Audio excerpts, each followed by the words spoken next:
July 4th, 1906. Danner's Asylum. Journal of Dr. Alistair H. Greaves, M.D. The 4th of July is rarely quiet in Essex County. Even here, cloistered atop Hawthorne Hill, we usually still hear the distant echoes of firecrackers, the occasional burst of laughter drifting in from the coast, or the off-rhythm beating of some faraway marching band. But this morning, the world outside our walls might as well have ceased to exist. There are no fireworks, no bells, no music. The fog has not lifted since yesterday evening, and the air carries a weight that I cannot quite name. It settles into the mortar between the bricks and hangs in the walls like breath held too long. I woke before dawn and reviewed the file once more, such as it is. The incident itself remains infuriatingly vague, an unexplained act of extreme violence. Numerous casualties, no surviving witnesses noted in the official report. No names listed among the dead. No autopsy records appended. All pages stamped with a county seal, all filed correctly, and yet nothing in them truly says a thing. I've begun to suspect that this man has been delivered to us not for treatment, but for burial.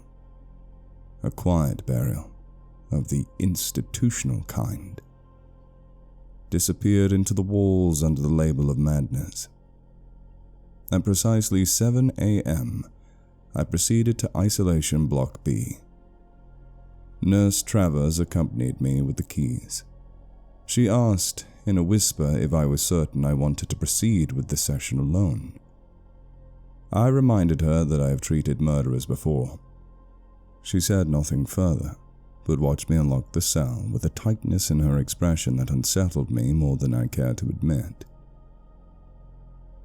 Kerrigan was seated exactly where I left him the night before, cross-legged in the center of the floor, eyes open, posture perfectly straight. The moment the door unlatched, he turned his head, slowly but without surprise, and watched me enter as if he had been expecting me.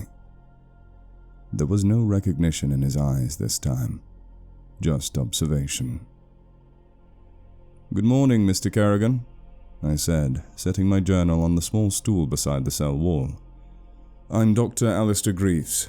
I'll be conducting your assessment." He said nothing.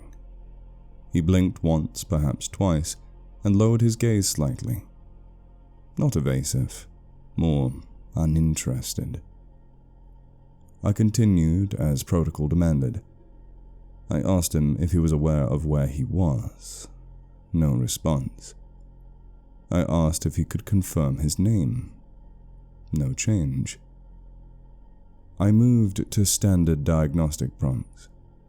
Memory orientation, date, time, location, and so on. No response to any of them. He did not appear distressed or confused. He simply withheld. After several minutes of silence, I decided to try a different route. "I'm not here to condemn you," I said. "I'm here to understand what happened, why it happened. I believe you may be suffering from a condition. I want to help." His eyes shifted toward me at that, not sharply, not in alarm, but with unmistakable focus. For the first time, he seemed to truly see me. I didn't detect any hostility in it, but neither was there recognition. It felt, if anything, like a challenge. Not the animalistic challenge of the violent or the disturbed, but something more precise, measured. "I don't presume you know what occurred in that tavern," I continued. "But people are dead, Mr. Kerrigan. That much is fact. And you were alone found at the scene." Still no reply, no movement, just that same level, unreadable stare. I recorded my impressions for the first session as follows. Subject exhibits no signs of outward aggression. Effect is flat but not disorganized. Eye contact deliberate and sustained. Motor control precise. Nonverbal behavior suggests awareness and alertness, but lack of engagement is notable. Does not appear sedated or dissociative. No visible signs of psychosis or disorientation. Refusal to speak may be volitional rather than symptomatic. I left after 23 minutes, not out of frustration, but because I sensed no gain in lingering. He had given me nothing. No words, no tremors, no sign of emotional disintegration. And yet, I left the room with the unshakable impression that I had been assessed as thoroughly as I had attempted to assess him. He watches in silence, not out of vacancy, but out of patience. There is nothing more dangerous than a man who waits. July 5th, 1906. I conducted my second observation of Kerrigan this morning. No progress. His silence persists, not as a symptom, I think, but as a strategy. He seems fully lucid, calm, alert. I cannot diagnose catatonia or mutism when he is so plainly choosing not to speak. It is as though he is waiting for something to shift, some unseen line to be crossed. While I sat with him in silence, I noticed something I had missed before. His hands, though clean, bear a slight tremor when resting, only perceptible when he is fully still. It may be exhaustion or something more psychological. I have made note to monitor it. After the session, I encountered Mr. Silas Fitch, one of our long-time wardens, on return to my office. Fitch has been with the asylum since before my appointment. He is a large man, slow-footed but hard-jawed, with a voice like coal scraping down a chute. I have never liked him. Too many complaints, too few documented. He walks the halls with the certainty of a man convicted of his moral superiority, though his education ended in grammar school and his grasp of empathy never began at all. He was standing near the south stairwell with a lit pipe, against policy, and watching the corridor that leads to isolation. When he saw me, he removed the pipe, but not to smirk. "So, how's your new savage settler?" he asked. I stopped. Excuse me? "The Irish one, in B3. He exhaled smoke with a slight sneer. "Thought you Brits were supposed to hate them worse than we do." I'm a doctor, I said, not a bigot. "Well, he's filth," Fitch said, shrugging. "All of 'em are. Your lot dumped their criminals in our ports and called it immigration. I say we should have sunk half their boats before they got within cannon range." I said nothing. "And don't get me started on the Italians," he added, as though ticking names off a list. "Or the coloreds, or them Jews with their city voices and nervous fingers. That whole South Wing's full of animals. Been treating them too soft for too long." I wanted to tell him that most of the animals in the South were veterans or epileptics or men with conditions we have yet to name. But arguing with Fitch is like arguing with a wall built out of bad memory and cheap liquor. I filed official complaints before, others have too, but he's managed to remain rooted here like mold on stone. The asylum is old, and it protects its own rot. Fitch leaned in then, conspiratorial. "Don't worry, Doc. I'll keep an eye on your Mick. Make sure he doesn't start no Gaelic hocus-pocus down there." He laughed. I did not. Do not go near cell B3 without my express instruction, I said quietly. If I hear even a whisper of misconduct, I will see that you are not only dismissed but charged. His smirk didn't move, but I saw his jaw set. You think you know how this place works, he said. You don't. Then he walked off down the hall. I stood in the stairwell for a long moment, letting his words settle like dust. Men like Fitch or why places like Danvers fail more than they heal. They see madness not as an illness, but as a sin. They want to punish it, stamp it out, beat it back into the earth. But cruelty is not discipline. It is just cowardice in uniform. I've instructed Nurse Travers to ensure all isolation rounds are documented in full and signed by both attending staff. I've also ordered Kerrigan's cell not to be opened under any circumstances unless I am present. Whatever else he may be, the man is still a patient, and I will not allow a sadist to make him into something worse. July 5th, continued.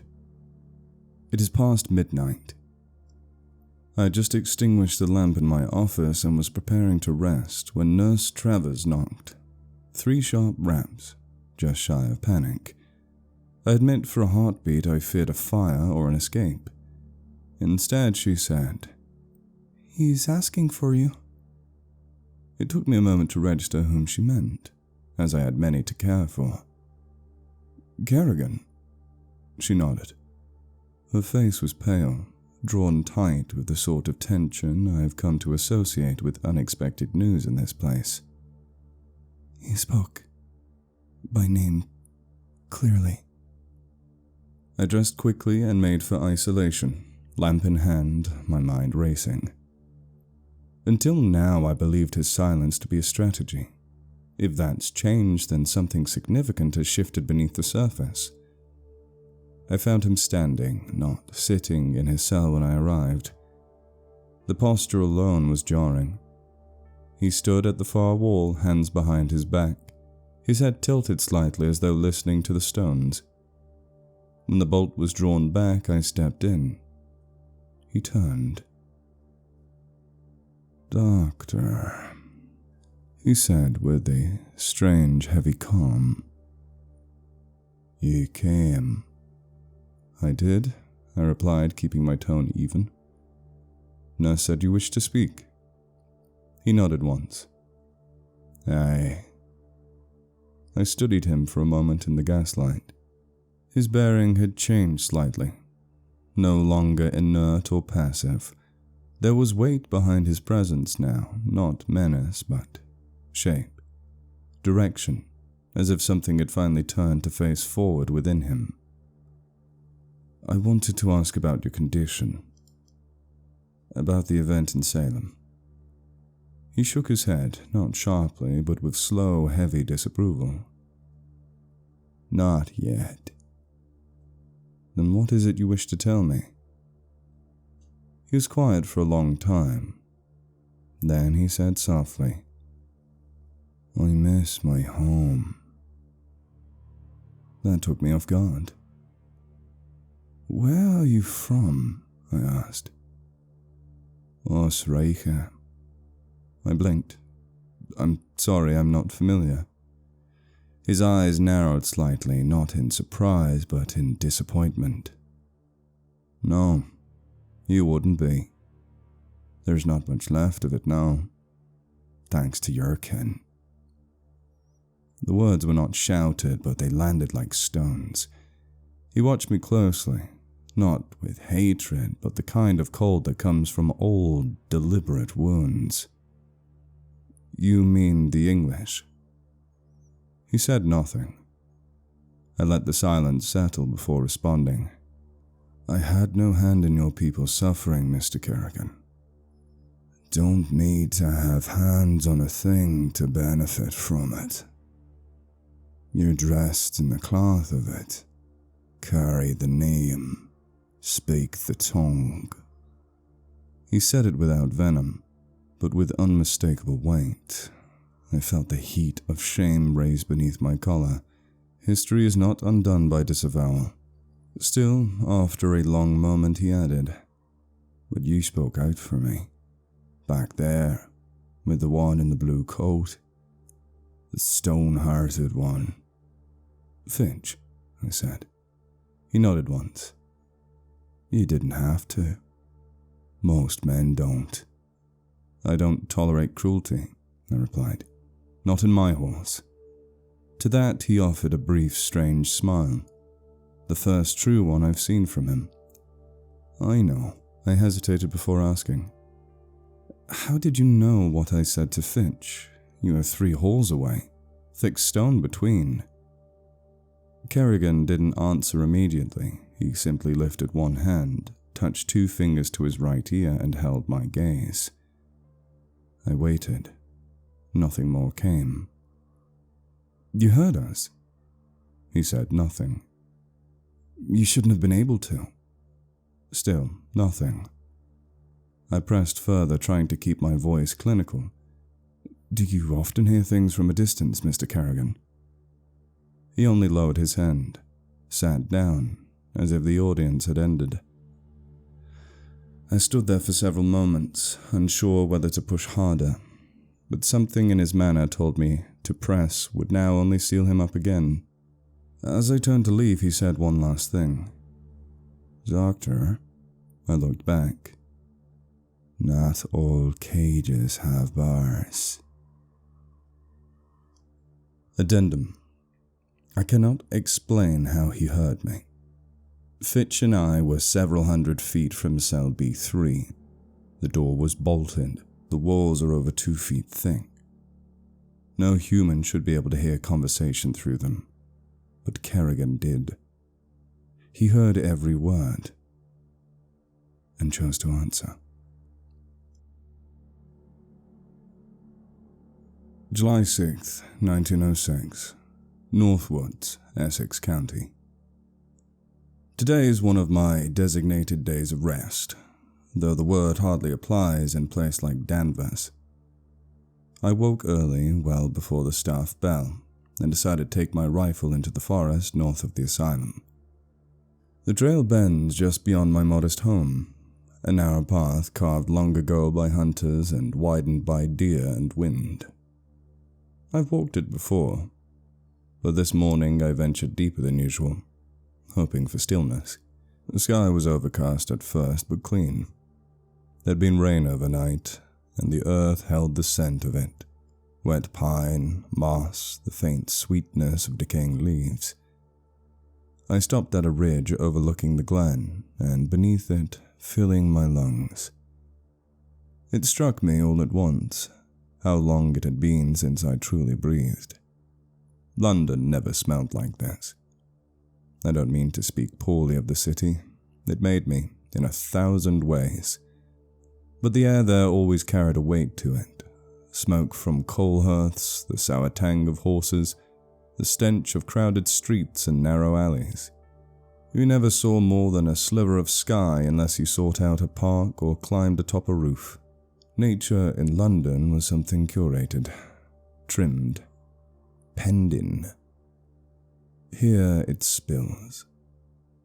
I've grown used to the wilderness of Massachusetts, its untamed edges, its sudden silences. At first it unsettled me. Now I find it bracing, necessary, a kind of honest violence, if that makes sense. The forest does not lie about what it is. After nearly 2 hours tracking signs through the underbrush, I came upon a healthy buck near a river bend.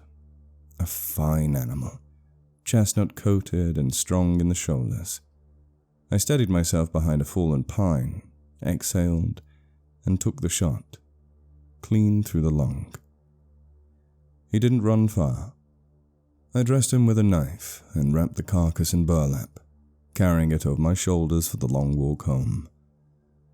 My muscles ached long before the 3rd mile, but it was the good kind of ache, the sort that reminds you you're still of the world, not just moving through it. As I walked beneath the tall birch and oak, my thoughts turned, unbidden, to Kerrigan. "I miss my home," he had said. I thought of how his face changed when he said it. not wistful. Grieved, as if he were mourning not a place, but a wound that never scabbed. If he misses it so dearly, I wondered, why had he come here? Why sail across an ocean only to live among people who do not want you, work jobs that wear you to the bone, and be looked upon like a stray dog wherever you go? Of course, I know the answers. Starvation, land seizures, the quiet wars of empire. My own countrymen did much to make Ireland an unbearable place for many of its sons. Perhaps Kerrigan had no choice. Or perhaps he had reasons of his own, ones he has not yet given. Still, that name stayed in my thoughts as I reached my door and hung the buck from the rafters. Osreiche. It is unfamiliar to me. Not a county, I don't think. At least not a modern one. An older name, perhaps, or a local word. When I return to the asylum tomorrow, I'll visit the small library in the East Wing. We have a few old volumes, atlases, histories, language primers. I'll see if it's listed anywhere. I feel foolish not knowing, but perhaps that's the point. There is more to this man than silence and restraint. That much has become clear, and for all his strange distance, I believe he meant what he said when he thanked me. Tomorrow we begin again. July 7th, 1906, Danvers Asylum, East Wing Archives. The morning passed in relative calm. No incidents reported from isolation. Kerrigan, I'm told, remained seated most of the day, responding to no inquiries, offering no sounds. Nurse Travers informed me, however, that he has begun eating his meals again, deliberately and in full. It's a small thing, but it means something. He has resumed some form of routine, though whether out of trust, strategy, or simple appetite I cannot yet say. I postponed my rounds until after midday, and took an hour to visit the asylum's modest archive in the East Wing. The room is scarcely used, a low-ceilinged chamber with warped floorboards and a single leaded window that filters the sun like an old parchment. Dust hung in the air. The shelves here are largely untouched, a collection of old administrative ledgers, medical texts, and a few outdated maps and atlases from a time when our understanding of the world still bore wide, vague borders. I began with the 1851 Imperial Gazetteer of the British Isles, a massive 2-volume tome published just after the Irish famine. I found Offaly, Clare, Tipperary, Kilkenny, but no Osreiche. I turned next to a concise history of counties of Ireland, printed in Dublin, 1869.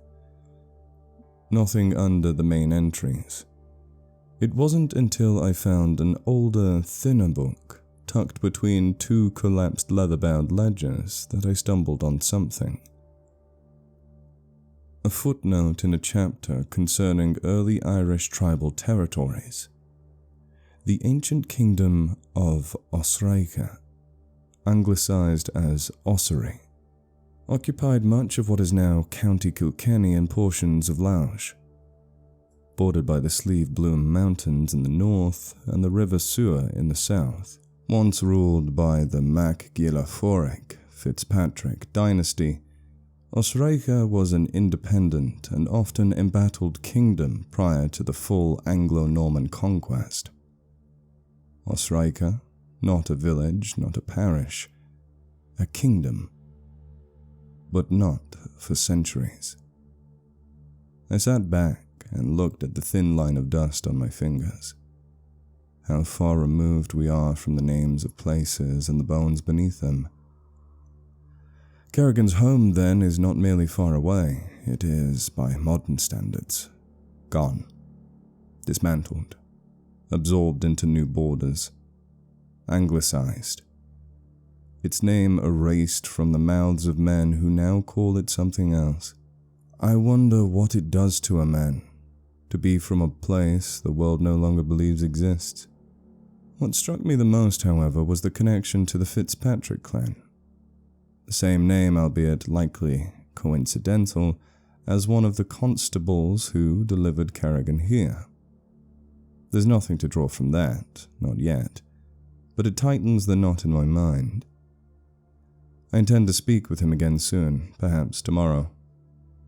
I will not mention what I found unless he brings it up, but now at least I have a shape for the word that weighed so heavily on his tongue.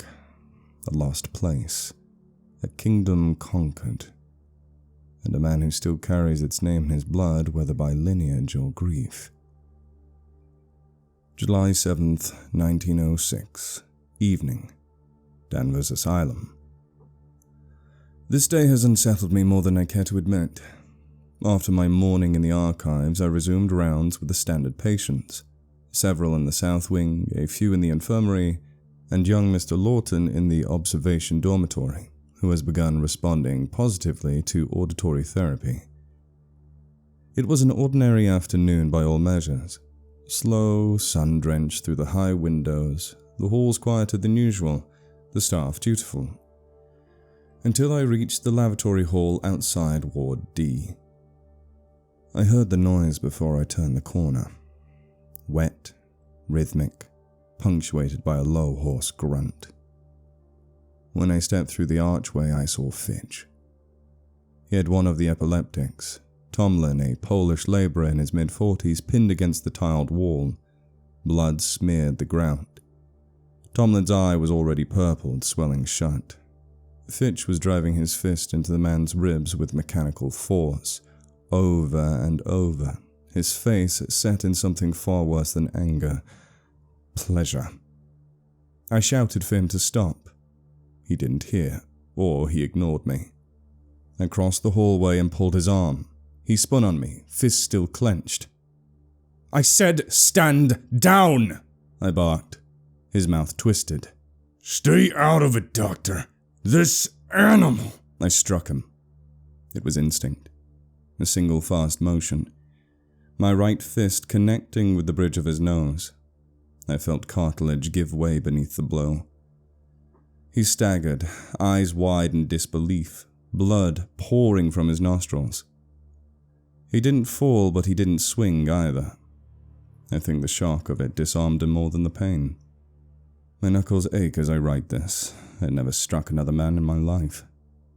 Fitch snarled something under his breath, something crude, but walked away, still clutching his face.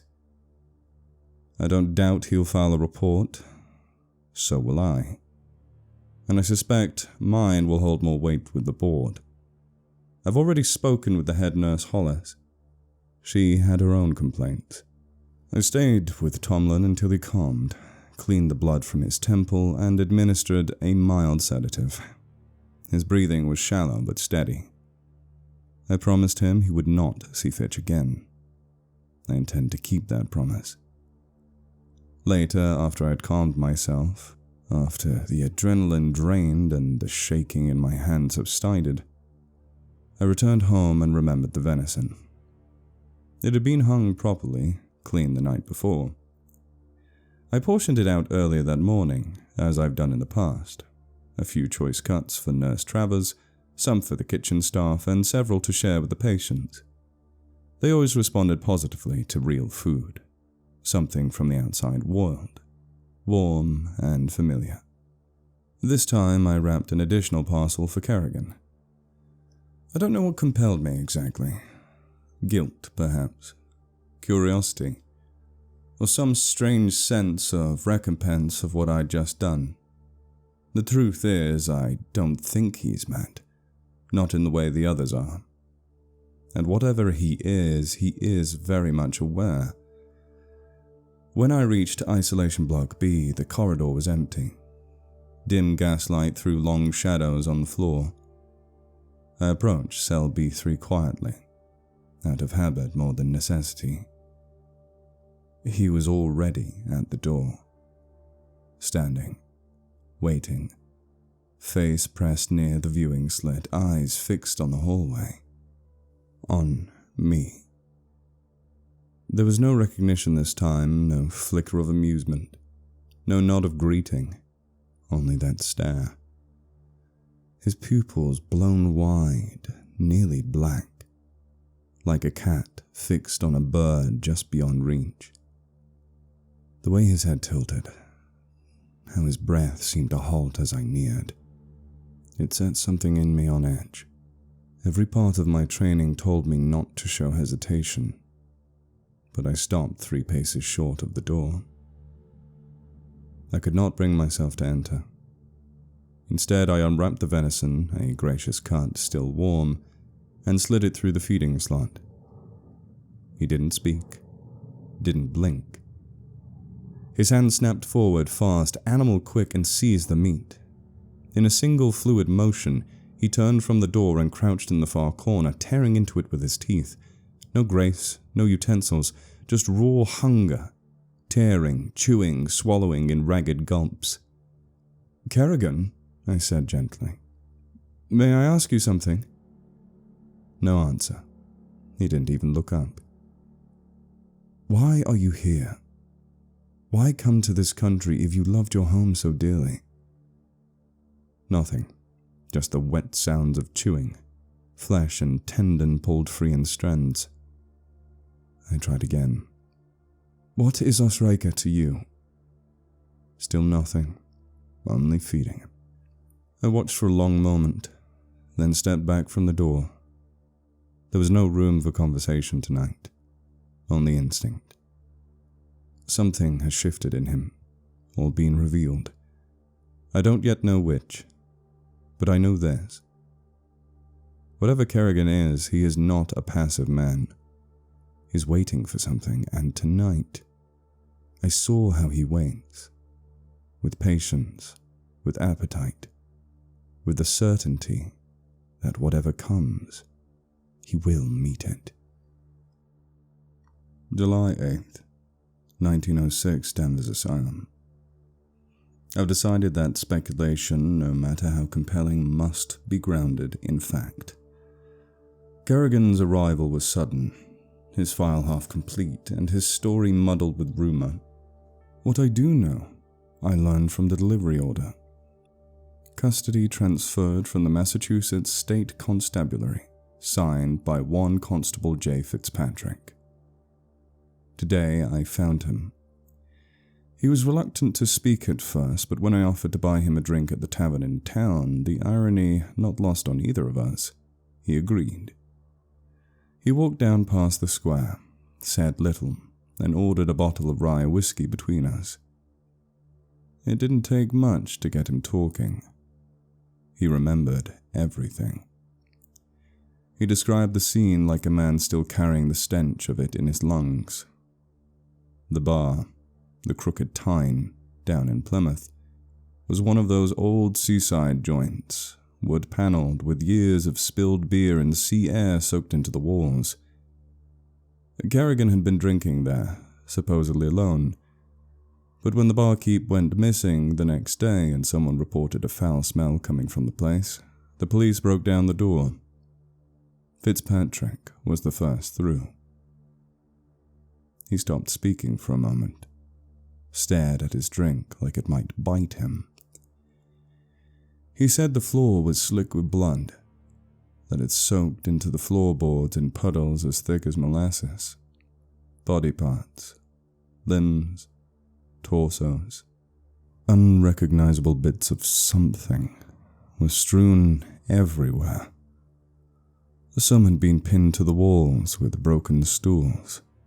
A man's jaw was found embedded into the ceiling. And yet, not a single weapon was discovered. "I've seen murders," Fitzpatrick told me. "I've seen brawls gone too far, knife fights in alleyways. But this wasn't done by hands. Or not just hands." He said the bodies looked as though they'd been ripped apart, not merely beaten or stabbed, flesh shorn, not sliced. And worse, he said the injuries didn't look uniform, like it hadn't been one thing that killed them, but several. It was like he loosened a pack of wild dogs. But there are no tracks, no prints, no broken windows.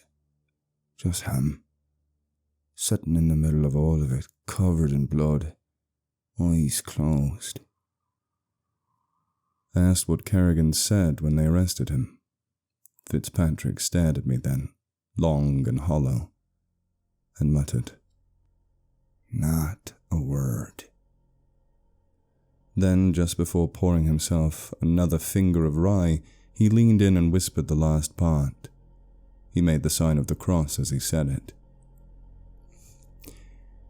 Every one of the corpses was missing their heart. He tapped his chest. Torn and gone. I sat there for a long while after that. I walked home sober, though I drank more than enough.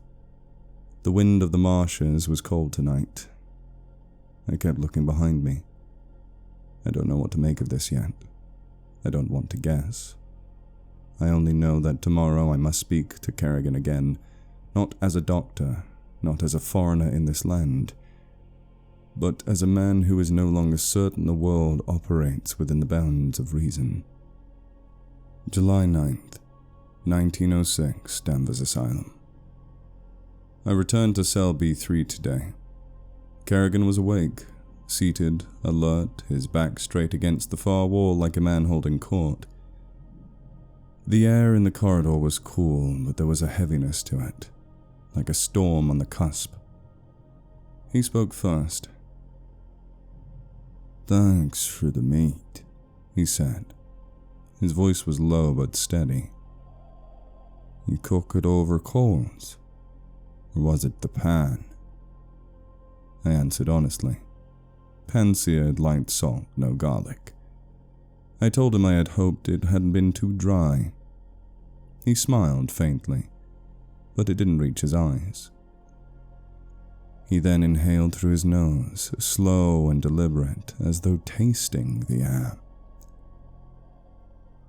"I can still smell the pines on you," he muttered. "Good trees, those.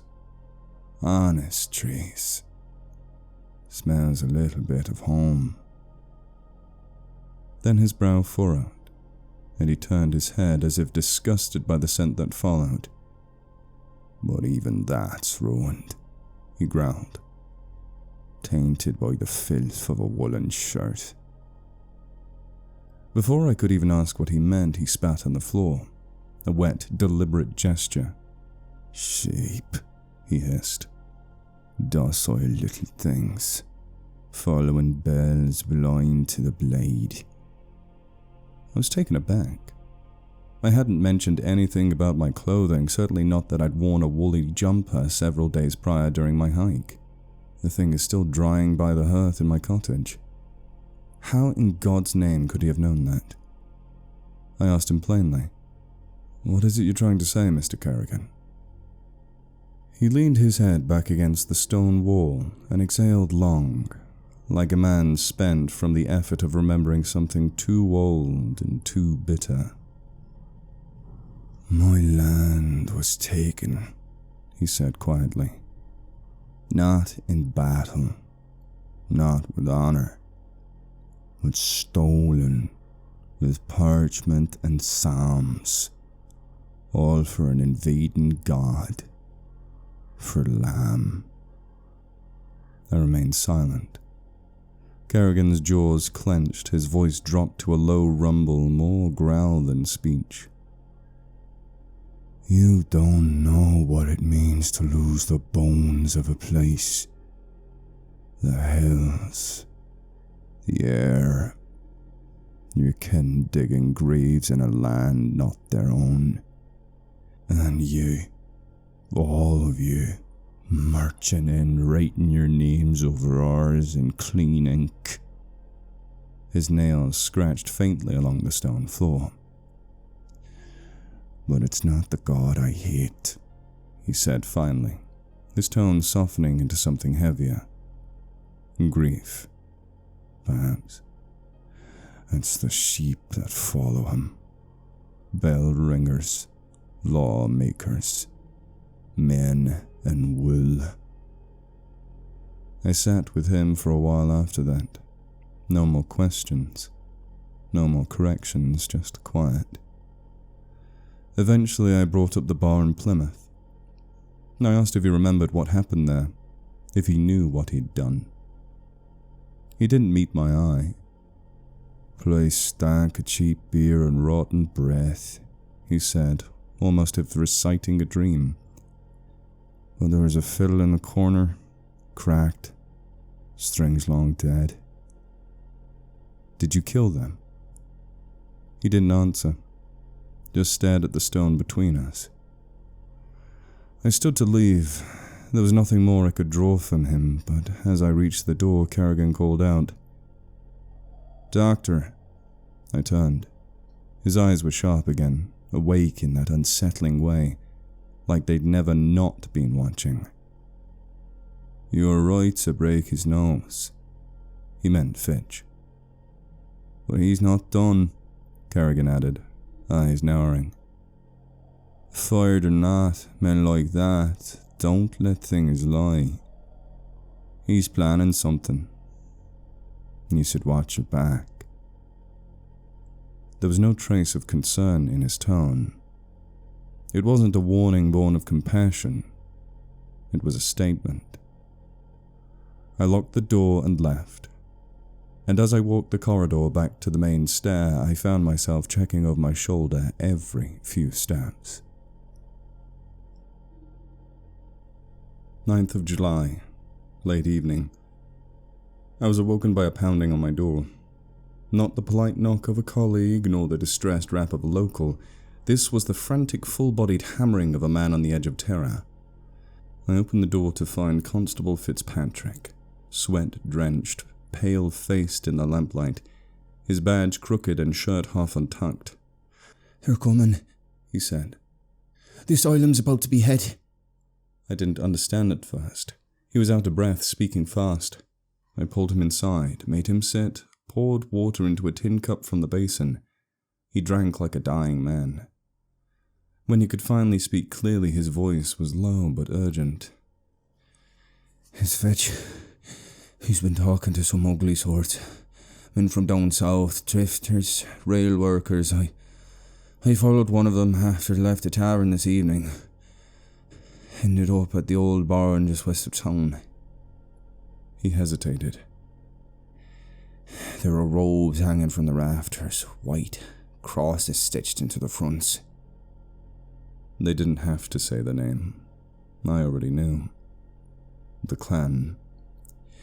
"There's a dozen of them, maybe more, armed. They're going to the asylum, saying it's infested, saying it's full of undesirables and foreign devils.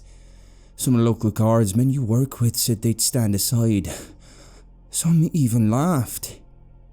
I was halfway to my hunting cabinet before he'd finished. I loaded my rifle with trembling hands. My pulse was a hammer in my ear. But as I reached for my coat, Fitzpatrick caught my arm.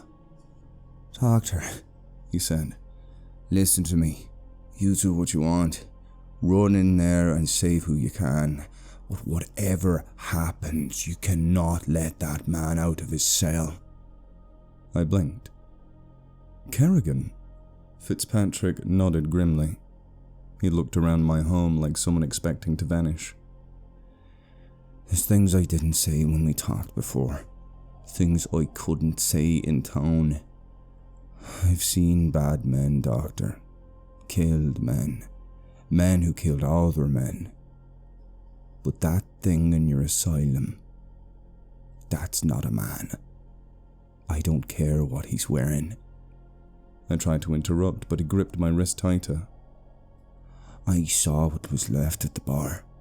Saw how the wood warped near him like it had burned from the inside. I didn't believe it. I didn't want to. But he looked at me. When we put him in chains, he looked right at me like he'd known me my whole life. He said, clear as day, Lainak Fela." The words made my skin crawl. I looked it up, Fitzpatrick whispered. Old tongue. Old. From before Christ ever came to Ireland. Do you know what it means? I said nothing. The wolfmen of Osrega. He spat the words like they burned his mouth. Before I could reply, there was a distant shout, followed by a rhythmic drumming sound, not music. Boots. Feet in unison, men moving together towards something. I grabbed my rifle and coat. Fitzpatrick refused to come with me. I'll face man, he said, but I won't go near that cell again, not after what I saw. He backed away to the far corner of the cottage, hand on his crucifix. As I ran out into the night, my breath sharp in the cold air, the asylum loomed in the distance like a black tooth in the hills. The moon hung low, red almost, unnatural. What unsettled me, what made my legs ache and my heart pound harder, was why Fitzpatrick was more afraid of a man in cell B3 than the men with torches and guns. God help me for what I've done tonight. The first scream met me just as I rounded the hill. I slipped in through the rear staff entrance, key still in my coat pocket, left from morning rounds, thank heaven. The front of the asylum was already swarming with shadows and fire. I could hear them, yelling, stomping boots, the crack of breaking glass, laughing. Inside, it was madness. I managed to find Marlowe, one of the younger orderlies, and a few nurses on the lower level. I warned them, sent them toward the back exit as fast as they could run. Some hesitated, others wept. One simply nodded, face pale with fury and resolve. But the echoes followed. Gunshots, loud and cruel, not from the guards, from the men who had come to cleanse, as their pamphlets say. Purge, they call it. I've read the damn rot. Then screams. I sprinted down the western hallway toward the commotion. Just past the electrotherapy room, I turned the corner and saw two clansmen, faces half covered with white cloth, hunched over a bloodied body, an inmate, likely one who'd been sleeping before they dragged him out. They laughed as they raised their clubs again. I didn't hesitate. I lifted the rifle, pulling the trigger, one shot for each. The sound in the hallway was deafening. Their skulls snapped back, blood spraying against the sterile tiles like paint. They dropped without ceremony. A young nurse, Judith, emerged from the next room, breathless and wide-eyed. I waved her down the hallway, told her to run. She nodded, tears streaking her cheeks, and vanished into the dark. More bodies as I moved, twisted, contorted. Some staff, some patients. One I recognized, a gentle, mute boy named Anton. His fingers had been broken. There was a noose around his neck. I killed 3 more men in the east wing. Nearly caught a bullet myself when one opened fire through a barred cell. But he was slow, arrogant, and I was lucky. Every step through those hallways felt like walking through a nightmare. And then I realized I hadn't seen Kerrigan's cell in the chaos. He was locked away in B block. I had to make sure he was safe. I had to make sure none of them reached him. But I was too late. As I reached the corridor leading to his cell, I heard the muffled boom of a shotgun. My blood ran cold. I turned the corner just in time to see Fitch. The old guard, the butcher, the bastard standing before cell B3, shotgun aimed forward, smoke still coiling from the barrel. He was grinning, proud. No! I raised my rifle. Empty. The bolt clicked hollow. I nearly charged. Rage boiled through my limbs. I thought of nothing but ramming the stock of my gun against his skull. But then I stopped. Fitch's smile had vanished. His expression slackened. First confusion, then dread. He took a step back. The shotgun dipped. He turned, began to run, and something from inside the cell grabbed him. I didn't see what it was, only that it moved fast. Too fast. One moment he was on his feet. The next he was dragged sideways, his boots scraping tile, his shotgun clattering against the wall. He screamed, a sound high and pitiful. Then nothing. Silence. The hallway was still. Smoke still hung in the air. My pulse thundered in my ears. I stood frozen, staring at the empty space where Fitch had been. Cell B3's door was slightly ajar. I didn't move for what felt like a full minute. The hallway had gone deathly quiet. Even the distant shouting and voices beyond the thick stone walls seemed to mute itself, as if the asylum itself were holding its breath. I stared at the door to cell B3, the same door that had never once been opened outside of formal procedures, guarded entry, and under sedation. Now it hung open a full inch, the iron latch broken clean at the hinge. The lock plate was crushed inwards, as if struck by something far stronger than a man's boot. Fitch was gone. His shotgun lay against the wall like a dropped toy. Blood, not a spray but a thick dragging smear, trailed from where he'd stood in the dark of the open cell. A low, wet crunch broke the stillness. Then another, and another. The sound of bones snapping, of something feeding, deep and animalistic growls interspersed with gulps. A strange throaty bellow vibrated through the shadows within the cell, reminiscent of a crocodile's warning call, deep and ancient. My veins ran ice cold. I couldn't breathe. My boots felt glued to the tiles. Slowly, I tried to approach the cell, unsure if I meant to shut the door or simply see what lay beyond.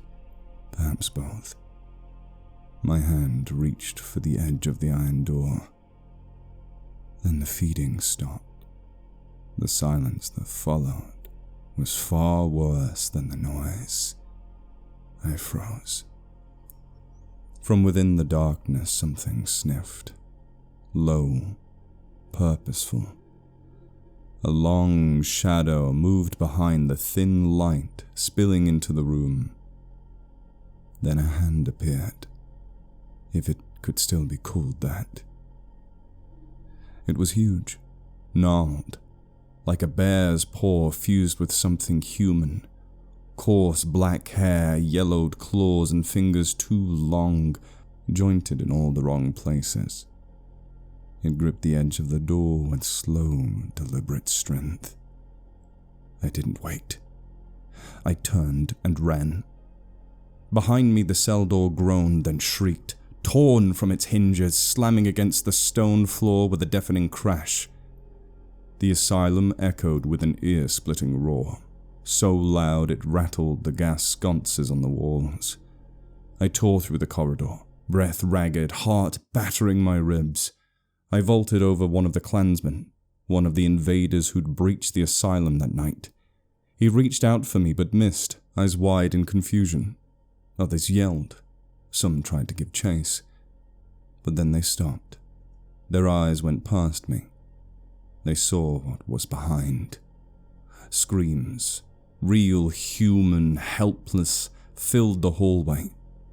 Something crashed into the stone walls behind me, shattering sconces and smashing wooden doors like matchsticks. The terrible roaring returned, mixed with the shrieking of dying men. I didn't look back. I didn't want to see. I dove into an empty records room and slammed the door shut, barring it with a heavy filing cabinet. I collapsed behind it, gasping, ears ringing, body soaked in sweat. The sound of carnage went on, and I knew without needing to look that Kerrigan was no longer in his cell. No more screaming all of a sudden. No more footsteps.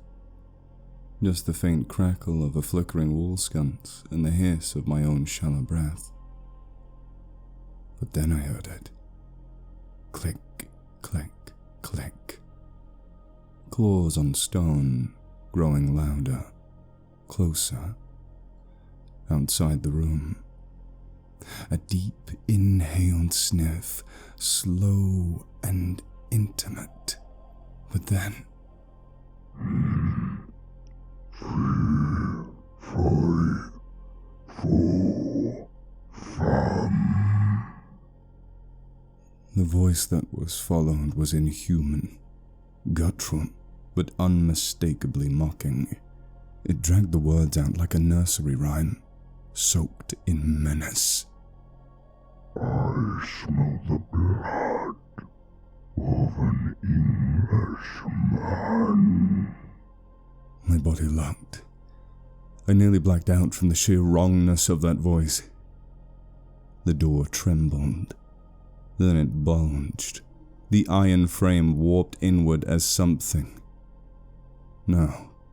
Kerrigan, pressed with slow, awful force. The hinges began to shriek. And then gunshots, muffled at first, then loud, a half dozen at least. A snarl, a grunt of irritation. Then a thunderous impact as something turned and charged. More screaming. I did not hesitate. I pushed the cabinet aside just far enough to slip through the door and ran, sprinting down the corridors, taking blind turns, leaping over rubble and shattered beams, past blood and broken bodies. I reached the rear service exit, slammed the iron door shut, and twisted the latch hard, locked. Screams still echoed from within. But I wasn't finished. I ran around the perimeter of the asylum, lungs burning until I reached the front entrance. The great double doors hung slightly ajar. I threw them shut and locked the main bolt, chest heaving, then collapsed against the wood. Breath caught in my throat.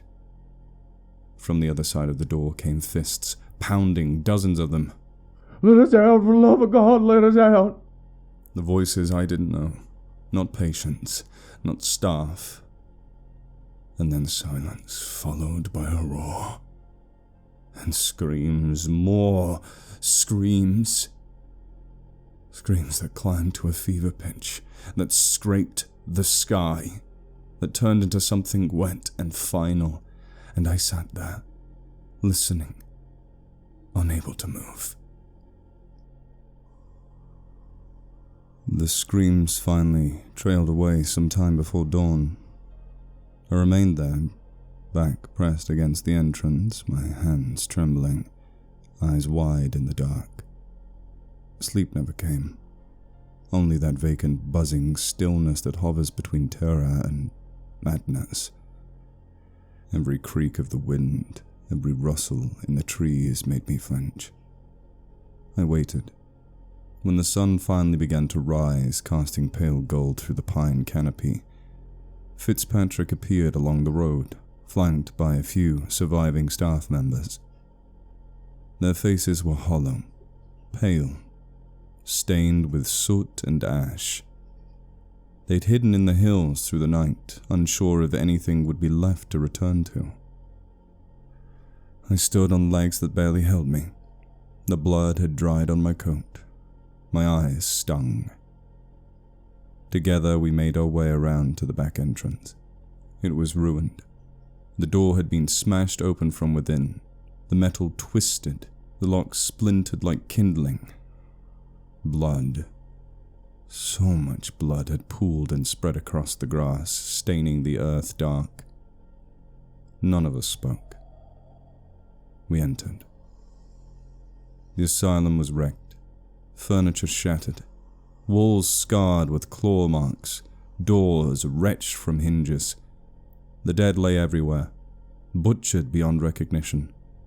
Many wore the white hoods of the clan, but some did not. The stench of iron and rot filled every hall. There was no sign of Kerrigan, only the monstrous prints, paw-like yet not, and deep gouges in the stone. We scoured every corner we dared, but he was gone. I stepped back inside into the chill of morning. The wind moved gently through the pines. And then we heard it. A howl. Long, deep, agonized, triumphant. Somewhere deep in the forest. And then, nothing. Only the trees remained, silent and still. I never saw Kerrigan again.